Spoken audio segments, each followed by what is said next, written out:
જમ્મુ કાશ્મીરના પહેલગામમાં બનેલ દુઃખદ ઘટનાના પગલે હિન્દુ યુવા સંગઠનના નેતૃત્વમાં વેરાવળ શહેરના મુખ્ય માર્ગો પરથી મૌન રેલીનું આયોજન કરવામાં આવ્યું છે। જમ્મુ કાશ્મીરના પહેલગામમાં થયેલા આતંકવાદી હુમલાના પગલે ગીર સોમનાથ જિલ્લા મથક વેરાવળ ખાતે હિન્દુ યુવા સંગઠનના નેતૃત્વમાં મૌન રેલીનું આયોજન શહેરના ટાવર ચોકથી કરવામાં આવ્યું હતું, જેમાં મોટી સંખ્યામાં ભાઈઓ બહેનો, વિવિધ સમાજના આગેવાનો, વેપારીઓ, એસોસિએશનના સભ્યો, યુવાનો જોડાયેલા સૌ લોકોએ વર્ષ 2007માં હૈદરાબાદમાં થયેલા બોમ્બ વિસ્ફોટ તેમજ જમ્મુ કાશ્મીરમાં થયેલા હુમલા સહિતના બેનરો સાથે વિરોધ નોંધાવ્યો છે। ઉપરાંત કાળી પટ્ટી ધારણ કરી પાકિસ્તાન સામે સખત વિરોધ નોંધાવ્યો છે। નક્કર કામગીરી કરવા સરકાર પાસે અપેક્ષા રાખી છે।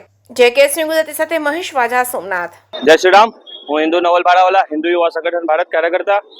મિત્રો, જે 22 તારીખે જે જિહાદીઓ દ્વારા સમસ્ત હિન્દુ સમાજના યુવાનો પર જે હુમલો કરવામાં આવ્યો છે, એ હુમલાને હિન્દુ યુવા સંગઠન ભારત વખોડે છે અને આ હુમલાની પાછળ સરકાર પાસે અમારી એવી રજૂઆત છે કે એક પાકિસ્તાન છે જે આતંકવાદીઓ બધા પેદા કરે છે અને ક્યાંક ને ક્યાંક આપણા દેશમાં પણ આતંકવાદીઓ જે વસી રહ્યા છે એનો પણ સફાયો થાય અને જે પાકિસ્તાન જે ધમકી આપે છે એ ધમકીનો તો આપણે સાહેબ આપણા જવાનો બધા જ ખાઈ જશે એક જ મુઠ્ઠીમાં, એટલે પાકિસ્તાન સંપૂર્ણ રીતે નાશ થાય એવી અમે લોકો આશા રાખીએ છીએ। અને પેટ્રોલના ભાવ ને બધું અમુક લોકો બધા કહેતા હોય કે વિશ્વ યુદ્ધ થવાથી મોંઘવારી ને બધું ઓઢે, અમે લોકો પેટ્રોલના ભાવ 100 ના 200 રૂપિયા થશે, અમે લોકો ઝેલવા તૈયાર છે અને તમે લોકો પાકિસ્તાન ઉપર હુમલો કરો એવી અમે લોકો આશા રાખીએ છીએ।